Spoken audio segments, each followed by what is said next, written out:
Hi guys, so yes, I have just gotten back from the greatest Royal Rumble. Yes, I went to go and watch it in town in a sports bar with a few mates. Really good, solid 5 hour entertaining house show. Yeah, that's what it was. That's what this was at the end of the day. A very big, very expensive house show in Saudi Arabia, with some entertaining matches and a very entertaining 50-man Royal Rumble. Yeah, it was fine. I mean, in terms of the non-canon storyline pay-per-view that it was, I enjoyed it. It was fine. Nothing amazing, but nothing. It wasn't terrible. I really enjoyed it. Those Saudi Arabians got a really good show. So yeah, I have 10 matches to talk about. So all fresh in my head because I only got back like half an hour ago. So let's do it.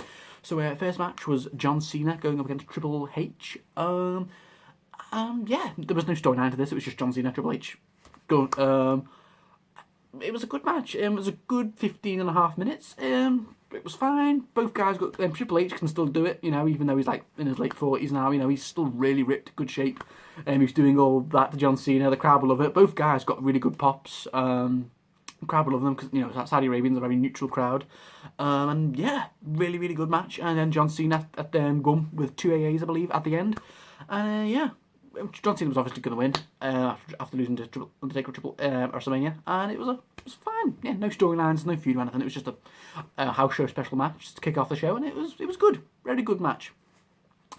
Then we got a singles match for the WWE Cruiserweight Championship. Cedric Alexander defending his Cruiserweight Championship up against Kalisto. Yes, the winner of the Gauntlet match in 205 Live, and yeah, for 10 minutes, these guys put on a very entertaining cruiserweight match. Very good. I really liked this match. It was only 10 minutes, but it was a good 10 minutes. Kalisto and Cedric Alexander did some very good, some very cool spots, some very cool flippy stuff. That's what the cruiserweights are good at. Yeah, there were some really good spots. That bounce Kalisto did off the top rope into Alexander doing this move onto the mat. That was really good. Yeah, Kalisto, I think we take him for granted, really. Like, he's not that well appreciated, but damn, Kalisto's amazing. He's great in the ring. He just lacks character and mag skills, but he's very good in the ring, Kalisto. And Cedric Alexander put on. We all know how good he is, and yeah, it was a very strong defense. Of course, I loved the ending. Cedric Alexander. Kalisto's about to go for Selena Del Sol. Alexander counters. Boom! It's a lumbar check. 1, 2, 3. Great. Very solid. Good 10-minute match. Right person won. Cedric Alexander retained. Yeah, because he needs to keep hold of it. He's only had it for 2 weeks, so yeah, great first defense for Cedric Alexander, and a good match for Kalisto as well. So yeah, off to a great start. Then we got yes, the leaders of worlds, Bray Wyatt and Matt Hardy, going up against Cesaro and Sheamus, the Bar, for the tag team match for the vacant Raw Tag Team Championships. Yes, it was fine, nothing special. It was only 8 minutes, which I think is very short. That's when I started to learn that a lot of these matches were going to be quite short because it's a big house show. Yeah, it was only 8 minutes, which I think was at least two could have put on a 10, 12-minute match. At least I thought 8 minutes is a bit short for a tag team match, especially with Cesaro and Sheamus. One of the best tag teams in the company at the minute. But yeah, it was fine, and Bray Wyatt and Matt Hardy win at the end. I can't remember how they won, but yeah, they win. Yeah, right decision. Now Bray Wyatt's got another belt. Yes, because it's been long overdue since he had a belt. And yeah, these two were great. I know a lot of people didn't like the feud that they were having at Elimination Chamber early on this year, but they've proven to be a very good unit now after the final deletion. And yeah, it was a fine match. Cesaro and Sheamus, of course, they weren't going to win because they're on SmackDown now. So yeah, and Bray Wyatt and Matt Hardy are now the new Raw Tag Team Champions. Great, go, woo! Yeah, then we got Jeff Hardy up against Jinder Mahal for the United States Championship. Yes, of course, Jeff Hardy beat Jinder Mahal on Raw 2 weeks ago, and this was a rematch. It was fine. It was only 6 minutes, very short. Not much to say about this match. There's a few good bits here and there, and then Jeff Hardy wins with Senton 1, 2, 3. Not Senton, Swanton. Yeah, 1, 2, 3. It was only 6 minutes. Not much to talk about. Yeah. Jeff Hardy wins, right decision, since he's probably going to go into a match with Randy Orton and Shelton Benjamin, maybe, at Backlash. So, yeah, and Jinder stays on Raw. Yeah, so. Then we got the Bludgeon Brothers up against the Usos for the SmackDown Tag Team Championships. Yeah. was fine. It was just like the WrestleMania match, really. It was only 5 minutes. The Usos did get some good moves in there with these, the double super kick on Luke Harper, whatever. But yeah, it ended with the Bludgeon Brothers doing a double powerbomb on one of the Usos, and yeah, 1, 2, 3. It was a bit short. 5 minutes again. 5 minutes. That's too fucking short. That's when I realised the first 1, 2, 3, 4. The first 4 matches, apart from Cena and Triple H, were all under 5 minutes. Were all under 10 minutes. Very short. Yeah, but then we got some good 50-minute matches next. So yeah, Bludgeon Brothers retain. Then we got a ladder match for the WWE Intercontinental Championship. Seth Rollins defending his belt after he won it at WrestleMania, going up against Finn Balor, The Miz, and Mabe Samoa Joe. And yeah, this was a great 14.5-minute match. Really, really good. So many good spots. Joe looked so good in this match. He was just dominating all 3 guys. Loads of good ladder spots, like onto ladders. All 4 guys looked really good. And yeah, I loved the ending of the match, basically, with Finn's climbing. He's about to get the belt, and then Seth just jumps from the ropes and just snatches it before Finn can get it. I was like, oh, you snarmy bastard. And Finn's just like, what the fuck just happened? I had this match fucking won. Seth, what'd you do? Oh my god, that was awful, sorry. But yeah, Seth Rollins retains. I predicted Seth was going to retain, even though it would have been great to see Joe win, but yeah, he's on SmackDown now, so I can't see him winning it. But yeah, it was great. Seth retains, right decision. And yeah, Seth is now going on to face Miz in a singles match at Backlash, and he better not lose it. Oh my god, if Miz fucking wins the belt back, Jesus. But yeah, great match. One of the matches of the night alongside the Royal Rumble match. Yeah, really, really good. Great. And then we got AJ Styles up against Shinsuke Nakamura for the WWE Championship. Yes, a rematch from their rather disappointing match at WrestleMania. Of course, now Shinsuke Nakamura is a full heel, constantly whacking AJ in the balls. He's got new theme music on SmackDown. It's really, really cool. And yeah, I was hoping this would be the match. We were all hoping what the WrestleMania match would be. And it was fine. It was fine. I just don't think we're going to get that amazing match between these two. I just think either WWE just aren't going to let them do it, or maybe they're just not capable of it anymore. Maybe Shinsuke and AJ just passed it, because that Wrestle Kingdom match was, what, 3 years ago now, I think? So yeah, maybe they just passed it. But yeah, it was a fine match. Had a cool spot where Shinsuke hits another low blow, but then the ref doesn't see, and then he goes to the pin, but then AJ just kicks out of it quickly with the rope. Oh my god for that. And then, yeah, but I didn't like the way the match ended. Just when the match was getting really good, we were 40 minutes in, then it ends in a double count out when they're outside the ring. I was like, what? That was a shit finish. But then AJ just keeps beating up Shinsuke because he wants to get all the revenge for all the fucking low blows Shinsuke's been giving him. And yeah, was fine. Fine ending, I guess, but I wish we could have been a pinfall finish, but yeah, ended in a double count out. So yeah, after 14.5, it was fine.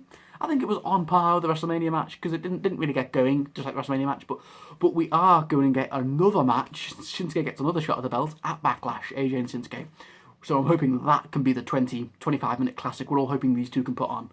And maybe Shinsuke will win it. Yeah, so yeah, fine. AJ retained via double count out, so yeah. And then we got a casket match between The Undertaker and Rusev. Yeah, what a random match. The Undertaker, a 23-year-old veteran, 23-year veteran, who we thought what was done, who's suddenly having a match against Rusev. Okay, and it was fine. It was only 9 minutes, but it was a decent 9 minutes. Taker, he can still put on a good, solid 10-minute match, even though he's well past putting on 20-minute matches. We saw that against Roman at last year's WrestleMania. The guy can still put on a good 10-minute match. And this was a decent match. Rusev got a few rubs. He managed to get a few moves on Undertaker here and there. He managed to get some offense in. He even hit an accolade on Undertaker at some points. But yeah, it ended with Undertaker just throws Rusev into the thing. Then he tombstones Aiden English, and in they go, and he double buries. He puts them both in the casket. Dong. Undertaker wins. Of course, Undertaker was going to win. They weren't going to have him lose in Saudi Arabia, were they? So yeah. Yeah, fine. Undertaker wins. Yeah, right decision. And I'm probably not going to see Undertaker now until probably maybe a Survivor Series or maybe next year's WrestleMania. We will see. And then we got a steel cage match for the WWE Universal Championship. Yes, Brock Lesnar defending his Universal Championship after he somehow retained it at WrestleMania up against Roman Reigns. Yeah, it was fine. It was fine. Nothing amazing. This could have been a lot better. I think it was just too short. It was only 9 minutes. Not that much happened in the match. It was just a bunch of Roman tried to escape at one point, but Brock catches him. Bunch of suplexes, one F5. Roman kicks out. A bunch of spears, Superman punches. Roman actually starts to dominate Brock. And then he goes for, like, Brock, he hits 2 or 3 spears, I think. Brock kicks out. And then he goes for another spear on Brock. And they go through the cage and onto the mat. Jesus, but because Brock hit the mat first, coming out of the cage in a really cool spot, boom, Brock retains because he hit the floor first before Roman. So, yeah, it ends with Brock Lesnar winning by escaping the cage first because Roman hit the spear, but Brock hit the floor first out the cage. So, yeah, and Brock Lesnar retained. That surprised me. Brock Lesnar retained. Again, even though I predicted Brock, I really thought Roman was going to win this one. We all did. I mean, after, he lost at WrestleMania, because I really thought that he lost at WrestleMania in that shock finish because Vince was holding it back for Roman to win at this event, where he'll get a big pop from the Saudi Arabians. But no, Brock's still Universal Champion. So I assume that Brock's going to hold the Universal Championship now till SummerSlam. So he's going to have like a 400-day reign with the belt. Bloody hell. 400-plus day reign with the belt. He's probably even going to beat CM Punk's reign with the belt. Bloody hell, Brock. So yeah, I assume Brock's not going to be at SummerSlam. No, because he's only a part-time contract now, so he's going to be gone now.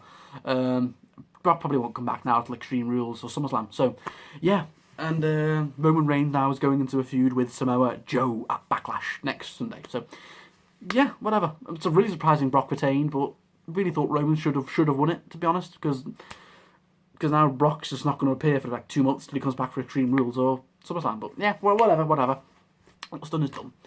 So yeah, who is going to beat Brock Lesnar for that Universal title? Roman's had his 2 chances and he's lost. So who is going to beat Roman for that? I mean, Brock for that belt.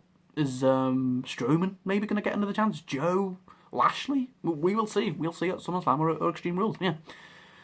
And then on to the main events, the 50-man Royal Rumble match for the greatest Royal Rumble Championship. They got a belt and a trophy. And yes, this was a really fun Royal Rumble. 50 men. Incredible. It went on for an hour and 20 minutes, and it was really, really fun. 50 men, loads from SmackDown, loads from Raw. Daniel Bryan came out first, and yeah, then Dolph Ziggler, and they had a match for a bit. There were some good surprises. Mark Henry came in at number 5. It was great to see Mark Henry back. I love Mark Henry. World's Strongest Man, Sexual Chocolate. He got a big pop. There were some weird people in there, though. At number 7, we got someone called Hiroki Sumi, this big fat sumo wrestler. Okay. At number 12, we got Hornswoggle coming back. Hornswoggle. Although he didn't do much. He got eliminated by Tommy Nese. He only lasted like a minute. We also got Rey Mysterio at number 28. It was really cool to see him back after he made his appearance at the first Royal Rumble this year. At number 45, we got the Great Khali. It was cool to see him. And we got a bunch of NXT people too. We got Dan Matha, Babatunde, Roderick Strong, Tucker Knight, and a few others. Yeah, and everyone else was on Raw and SmackDown. And yeah, it was a fun match. Some really good spots here and there. Loads of funny things. Daniel Bryan lasting the longest ever, setting a record. 1 hour and 16 minutes he lasted for. I really thought he was going to win it, but no. Big Cass eliminates him at the very end. You fucker. So probably giving heat for their match at Backlash. Yeah, where they're going to have that's good heat for their match, I guess. And yeah, then Braun Strowman comes in. He was my prediction to win, Braun Strowman, and he just eliminates everyone. He eliminates what? Braun Strowman eliminated Big E. He eliminated Heath Slater, Babatunde, Titus O'Neil. Had this really funny spot when he's running down to the ring. He trips. He falls into the apron. Oh, it was hilarious. The whole place just burst out and laughing. I'm not sure if that was planned or that was just... Oh, Titus, he's just become an internet sensation now.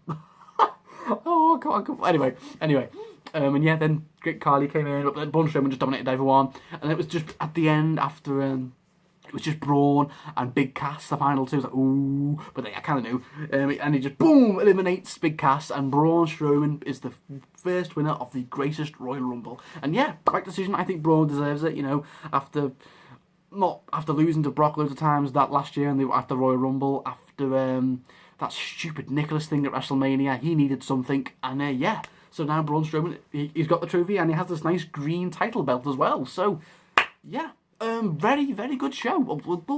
I think a lot of the matches were too short. I think Brock and Roman Reigns could have been 5 minutes longer at least. Didn't like the finish of AJ and Shinsuke, but I guess they're just teasing us for the match at Backlash.